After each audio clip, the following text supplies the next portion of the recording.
কি ক্যাবেজ, মইয়ের উপর বসে খুব চিল করতেছো তুমি? হুম, কি অনেক চিল হচ্ছে?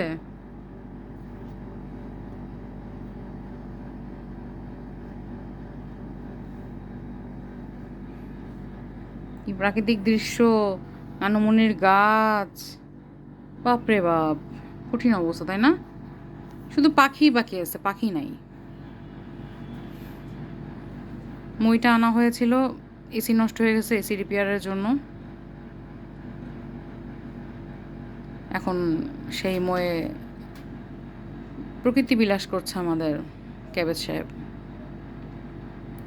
প্রত্যেকটা মাসে যখন চিন্তা করি যে এই মাসে এই খরচটা এইভাবে ম্যানেজ করব, কিন্তু আসলে কোনোভাবেই আর সেটা ম্যানেজ হয় না, বাড়তি খরচ চলেই আসে। কি ক্যাবেজ সাহেব, তুমি কি এই দ্রব্যমূল্য এবং বাড়তি খরচ নিয়ে কিছু বলতে চাও, নাকি কোটা আন্দোলন নিয়ে কিছু বলতে চাও? বলো। মুখই ঘুরাই নিলা যে বাড়তি খরচ সম্পর্কে আর বলে লাভ নাই, মুখ ঘুরায় মুখটাই লুকায় নিলাম। তো কোটা আন্দোলন নিয়ে কিছু বলো।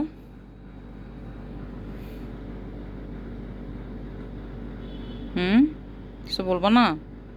সাক্ষাৎকার দিবাই না তুমি?